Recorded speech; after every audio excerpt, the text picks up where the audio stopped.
Flávio Bolsonaro, da sua primeira entrevista exclusiva após anúncio da pré-candidatura à presidência da República. Flávio disse na entrevista que só abre mão da candidatura à presidência do Brasil para Jair Bolsonaro. Confira essa entrevista exclusiva, mas antes, se inscreva no canal e deixe um gostei se o vídeo foi útil. E após o anúncio da pré-candidatura à presidência da República, essa é a primeira entrevista exclusiva do senador Flávio Bolsonaro. A pergunta se impõe. Você disse que teria um preço para desistir da candidatura. Qual é esse preço? O meu preço é justiça.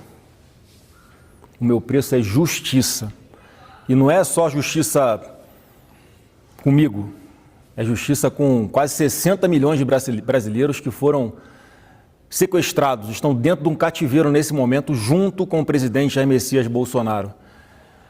Então, óbvio que não tem volta. A minha pré-candidatura à presidência da República é muito consciente. Ela é para representar grande parte da população brasileira que não aceita mais essa quantidade enorme de desmandos. São pessoas, assim como o presidente Bolsonaro, que estão sem ver suas famílias, estão fora do país e que a única forma disso acontecer é se Bolsonaro estiver livre, nas urnas, caminhando junto com os seus netos, os filhos de Eduardo Bolsonaro, pelas ruas de todo o Brasil. Esse é o meu preço. O projeto da anistia não te satisfaz? Além de anistia, você tem que ter o Bolsonaro nas urnas. O Brasil não é mais uma democracia plena, está a passos largos a caminho do que aconteceu em outros países autoritários, como na Venezuela, onde os opositores políticos do governo de plantão são tornados inelegíveis por atos antidemocráticos, são presos ou são assassinados. Então eu tenho que dar graças a Deus porque ainda tenho meu pai vivo, porque tem famílias dos perseguidos do Rio de Janeiro que nem isso tem mais. O seu ente querido já morreu, como é o caso do Clezão. E a gente não pode continuar de braços cruzados como se estivéssemos indo, um boi indo para um abatedouro sem poder fazer nada. Com a sua pré-candidatura, vocês voltam à negociação política de forma mais intensa. De que forma vocês pretendem unir uma direita em torno do seu projeto? Há a possibilidade de você abrir mão da candidatura para poder compor uma outra chapa? Como que está a negociação? Ela começou agora, mas como que você pretende tocar essa negociação?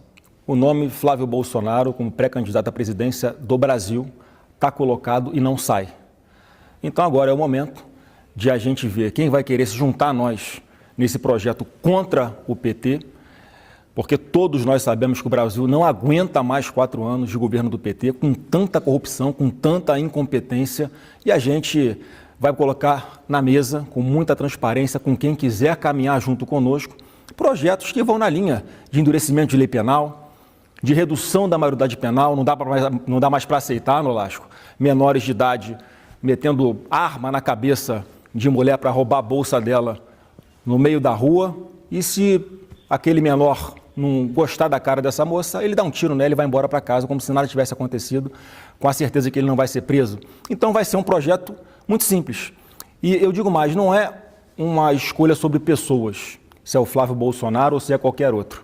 A gente vai escolher qual caminho que o Brasil vai ter daqui para frente. Esse caminho que a gente está vendo de ruína, um caminho de trevas, um caminho de perseguição, de ódio, de briga, ou um caminho da prosperidade, que é o que nós vamos propor.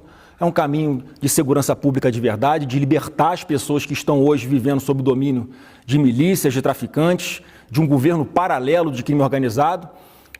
Se nós vamos tirar essas pessoas desse cativeiro que elas estão hoje, ou se vai permanecer do jeito que está. Se nós vamos nos aproximar de democracias e trazer investimentos de fora para dentro, ou se vamos continuar com o atual governo que manda o seu vice-presidente da República ir na posse de um integrante de uma organização terrorista chamada Hezbollah lá no Oriente Médio. Então está muito fácil de você saber para qual lado você vai. Por isso eu estou convidando todos aqueles outros partidos que queiram caminhar conosco, que esse vai ser o projeto que nós vamos botar na mesa, porque eu vou ser duro na segurança pública. Eu sou uma pessoa centrada, eu sou uma pessoa ponderada, eu conheço Brasília, eu sei fazer política, mas eu também sei ser Baygon quando me interessa. Você vai lembrar qual que é o lema do Baygon, né? Terrível contra os insetos. Só contra os insetos, mas se precisar eu sei fazer. Bom, o que se coloca é de que o presidente Lula teria uma boa vantagem quando se coloca o seu nome à presidência da República. Como que você pretende reduzir essa diferença e pretende ser um nome competitivo para poder derrotar o presidente Lula nas eleições do ano que vem? Meu nome já é altamente competitivo.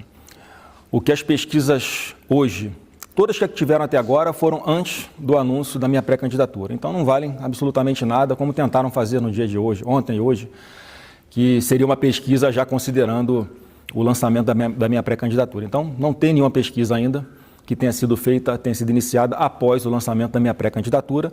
E o que eu tenho para falar é o seguinte: como é que é uma candidatura que larga aí, segundo o próprio Datafolha, né, que eu tenho todas as ressalvas com relação à metodologia que eles usam, dá 37% para Flávio Bolsonaro, essa candidatura é inviável.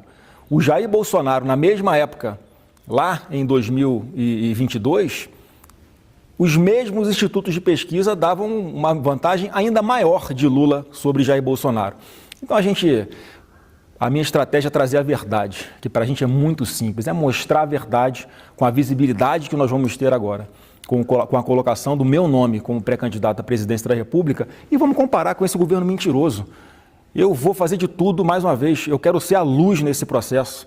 E o inseto só ataca a luz, o inseto não ataca uma lâmpada apagada, porque o brilho da luz tira da escuridão todas essas trevas, traz a verdade. E é o que eu vou fazer com isso, porque eu não vou deixar o pai da mentira continuar governando esse país. Você acha que é possível formar uma aliança, grande aliança da direita, com partidos como o PSD e outros partidos da direita, progressistas, União Brasil? Você acha que é possível atrair para o seu nome todo esse apoio? Eu acho que é altamente possível e eu acho que é o racional a ser feito. Mas eu vou fazer o convite com todos, respeito os partidos que estão colocando outras candidaturas neste momento. Não é o momento de tomar decisão de nada, falta muito tempo para a eleição ainda. Acabou que as circunstâncias aqui que nós entendemos que era melhor fazer essa opção agora, até para dar um norte, não só para todo o Brasil, mas também internamente e para fora do Brasil, de que nós temos um projeto que é um projeto sólido, é um projeto irreversível e é um projeto de resgate do Brasil. E, por acaso, vai ser o Flávio Bolsonaro que vai colocar esse projeto na mesa e todos os partidos estão convidados a caminhar conosco. Se não for possível neste momento, respeito a todos, gostaria muito que todos já no primeiro momento estivessem junto conosco, mas essa é uma decisão que vai sendo tomada com o passar do tempo, sem ansiedade, com muita conversa olho no olho, porque o Brasil tem jeito sim, mas a gente tem que virar uma chavinha, porque para redemocratizar o nosso país não vai ser fácil. A informação que eu tinha é de que o ex-presidente iria tomar uma decisão sobre quem representaria ele nas urnas no ano que vem, justamente só em 2026. Por que essa decisão foi antecipada? Eu acho que, na verdade, ele já tinha tomado essa decisão há algum tempo.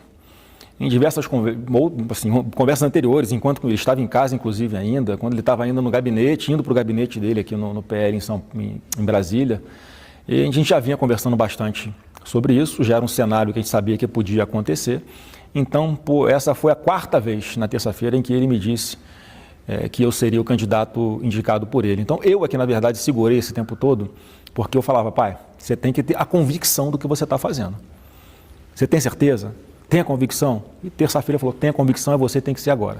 E o trabalho que eu fiz, acho que foi conversar com o máximo de pessoas que eu pude antes disso se tornar público, porque a partir do momento que você tem a primeira, a segunda conversa, daqui a pouco é natural que alguém conversando com outras pessoas, não por maldade, acabe chegando a conhecimento da imprensa e muitas pessoas sendo pegas de surpresa, o que eu não queria. Mas foi da forma que tinha que ser, então no momento certo, porque a partir de agora nós temos sim uma linha, a gente tem um norte, e eu vou ser sempre muito transparente, muito direto, muito objetivo em qual é o meu projeto, mais uma vez. Eu sou um Bolsonaro ponderado, eu sou um Bolsonaro centrado, mas eu sei ser um Bolsonaro duro quando tiver que ser. O projeto de vocês para 2026 sempre passou muito pelo Senado Federal. Isso vai continuar sendo uma prioridade, fazer a maioria no Senado Federal? Olá, acho que a presidência da República, para mim, é a cereja do bolo apenas. O bolo são os deputados e são os senadores. Não adianta você sentar na cadeira de presidente da República se você não tiver a Câmara e o Senado.